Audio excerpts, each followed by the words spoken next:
ان الحمد للہ والصلاۃ والسلام علی رسول اللہ۔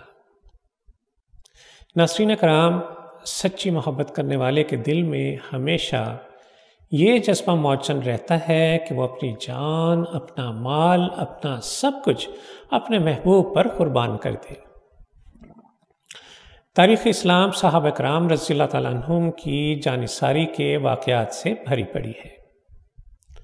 بدر کا کارزار ہے مٹھی بھر مسلمان، اور وہ بھی انتہائی بے سر و سامانی کی حالت میں۔ بڑا کٹھن مرحلہ ہے۔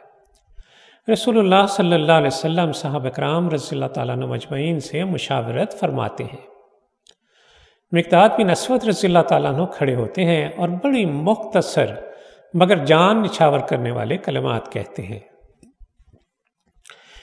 ہیں کہ یا رسول اللہ صلی اللہ علیہ وسلم، ہم موسیٰ علیہ السلام کی قوم کی طرح نہیں کہ آپ سے کہہ دیں کہ اے موسیٰ، جا تو اور تیرا رب دشمن سے لڑے، ہم تو یہاں بیٹھے ہیں۔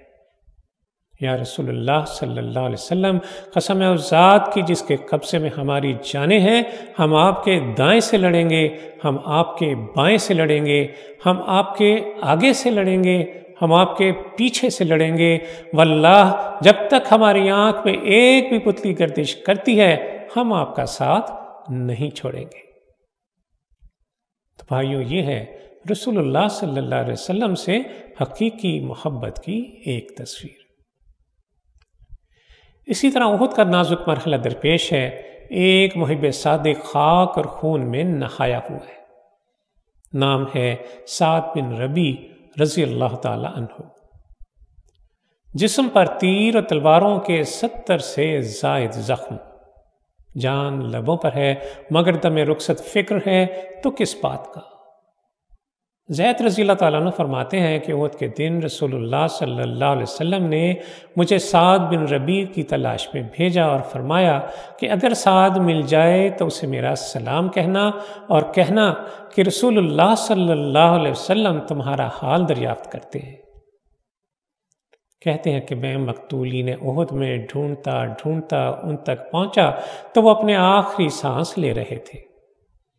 ان کا جسم تیر اور تلواروں کے زخموں سے چور تھا۔ میں نے کہا، سعد، رسول اللہ صلی اللہ علیہ وسلم تجھے سلام کہتے ہیں اور تیرا حال دریافت فرماتے ہیں۔ سعد رضی اللہ تعالیٰ عنہ نے جواب دیا، رسول اللہ صلی اللہ علیہ وسلم پر سلام اور تم پر سلام۔ رسول اللہ صلی اللہ علیہ وسلم کی خدمت میں میری طرف سے عرض کرنا کہ یا رسول اللہ صلی اللہ علیہ وسلم، میں جنت کی خوشبو پا رہا ہوں، اور میری قوم انصار سے کہنا کہ اگر تمہاری زندگی میں دشمن رسول اللہ صلی اللہ علیہ وسلم تک پہنچ گئے تو اللہ کے ہاں تمہارا کوئی عذر قابل قبول نہ ہوگا۔ زید رضی اللہ تعالیٰ عنہ کہتے ہیں کہ پھر میں اسی اثنا میں ان کی روح ان کے جسم سے پرواز کر گئی۔ ذرا غور کیجئے کہ زندگی کے آخری لمحات میں ایک ہی فکر تھی کہ رسول اللہ صلی اللہ علیہ وسلم کو کہیں دشمنوں کے ہاتھوں کوئی گزند نہ پہنچ جائے۔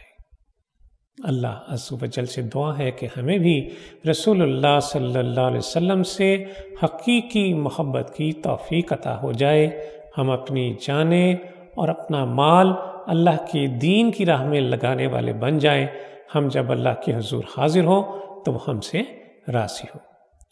وصلی اللہ تعالی علی خیر خلقہ محمد وعلی آلہ وصحبہ وسلم۔